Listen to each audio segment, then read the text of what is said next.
Bienvenue donc sur cette édition. Bon dimanche à tous. Nous sommes donc le 13 avril 2025. Biya donc a donc violé allègrement ses propos de la loi qu'il a donc mis sur pied, qu'il a donc fixé. Dans ce studio, le président donc Voyou est donc avec nous. Il va donc nous expliquer qu'est-ce qui s'est donc passé pour cette institution. Ok, c'est bon. Bon! Oui, ces gens-là, avant que ce soit une violation, c'est d'abord une énième provocation du chef de l'État à l'endroit de ses concitoyens. Parce que les lois qui créent et gouvernent la plupart des institutions de notre pays ne sont pas des propositions de loi. C'est-à-dire que c'est des textes que le président lui-même a préparés et amené à l'Assemblée défendre leur vote et qu'on a voté. Dans ses propres lois, il a du mal de les appliquer. Ce sont les lois du président. C'est les lois du président, c'est l'exécutif, c'est le patron de l'exécutif. Ce sont ces lois qui s'est lui-même assignées. On ne peut pas comprendre comment il peut s'engager encore à les violer aussi gravement. C'est de ça qu'il est question. Donc le président Est-ce que le président a toutes les informations? Oui, et puis de deux, ces gens-là, je voudrais préciser. Est-ce que vous pensez le président, membre du conseil? Si le sous-préfet a les informations, c'est le président qui va avoir les informations. Non, pour le cas, pour ce cas-ci. Pour le cas, le chef de l'État ne peut pas nommer un membre d'une association aussi importante comme le Conseil constitutionnel avec des facilités énormes. Ça veut dire qu'il y a un problème. C'est que soit le chef de l'État ne gouverne plus ce pays, c'est quelqu'un d'autre qui prend les décisions à sa place. Ça veut dire que la vacance est déjà déclarée. Soit c'est lui qui va amener le pays à exploser. Et c'est pas bien. Dans tous les cas de figure, il y a un problème. Non, dans notre il ne va pays. pas exploser. Non, c'est des cas, parce que c'est des décisions qui sont prises qui peuvent créer une émeute. C'est pas forcément... Parce qu'il ne faut pas toujours voir les partis politiques. Oui, la société civile peut bien s'organiser et dire que non, trop c'est trop. Ce n'est pas seulement les associations politiques qui peuvent créer des émeutes dans ce pays. D'ailleurs, les associations civiles sont plus fortes que les partis politiques parce qu'elles n'ont pas un intérêt. Bon, pour revenir sur la question, la neutralité et l'impartialité d'un individu, ne c'est que la neutralité se constate avant la nomination. Au moment où le chef d'État signe le décret qui le nomme ou qu'il nomme cette dame, il faut qu'elle réunisse déjà tous les cas de neutralité et d'impartialité. Dès le moment où elle est sa camarade politique, membre du comité central, sénatrice, elle a été sénatrice du RDPC au Sénat. C'est des éléments que le chef d'État devait quand même réfléchir 2 fois avant de la nommer. C'est-à-dire que s'il nomme, ça veut dire qu'il fait ça exprès. C'est-à-dire qu'il provoque les Camerounais. C'est-à-dire qu'il a échoué à ses missions de président de la République. Parce que le président de tous les Camerounais, ces actes doivent être conformes à la République, aux lois de la République. Alors s'il lui-même viole ses propres lois, qu'allons-nous faire après? C'est un problème très grave.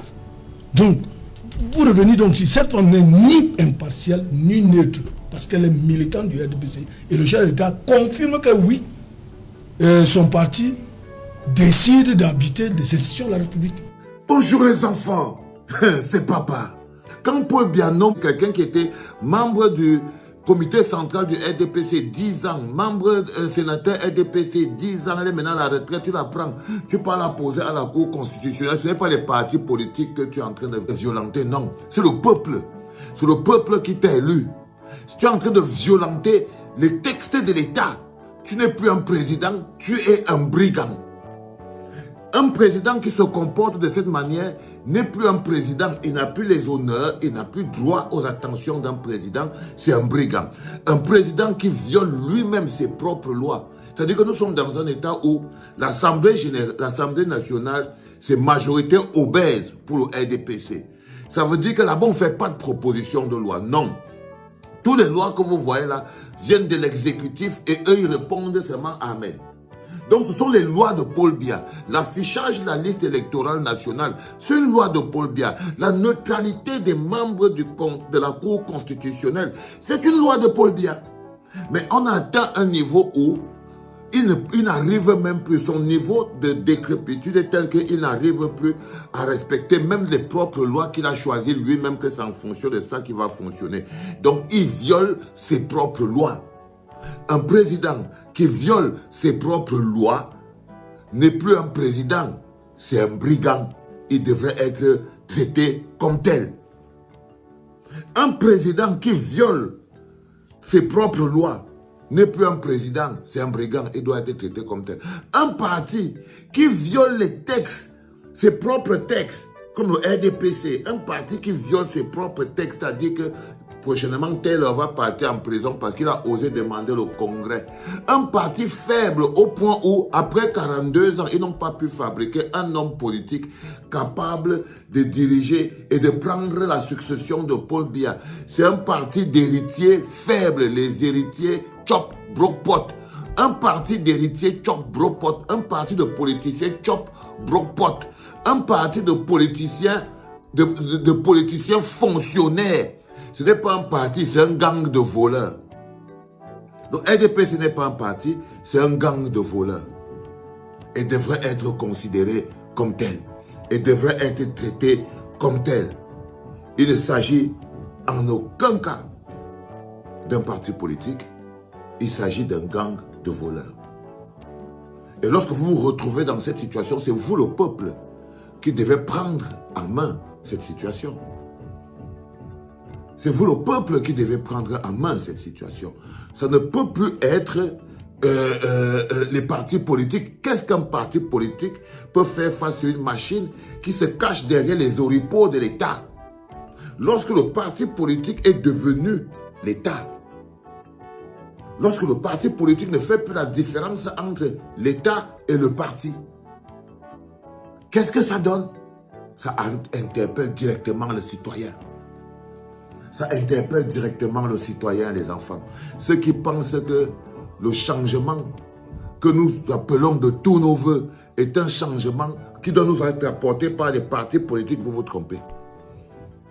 Le changement que nous appelons de tous nos voeux ne peut pas nous être apporté par un parti politique. C'est le peuple qui change et dans son changement fait changer la situation. C'est le peuple qui change et dans son changement fait changer la situation. Donc, ce n'est pas un parti politique qui apporte le changement au peuple, non. C'est le peuple qui fait changer son environnement.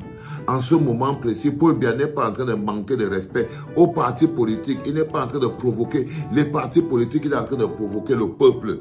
Ce bagarre doit être mené essentiellement par le peuple et sera mené essentiellement par le peuple. Pas le peuple, parce que c'est pas une bagarre qui peut être menée par un parti politique ou gagnée par un parti politique. Non. Vu l'état des choses, la situation actuelle, je suis désolé. Alors nous devrons affronter cet état nous-mêmes en tant que peuple. En tant que peuple. C'était le 3e podcast de la journée en direct de la clinique Les Enfants. C'était Papa. Presque arrivé à la fin de cette édition spéciale depuis nos centres de production, nous décryptons, nous analysons et nous posons la problématique. Alors bienvenue sur cette chaîne politique d'Afrique, décryptage, analyse, comme je vous expliquais. Madame et monsieur, rebonsoir à tous et bienvenue pour que cette prochaine édition du 20h, si vous le voulez donc très bien. Bao! Coupez la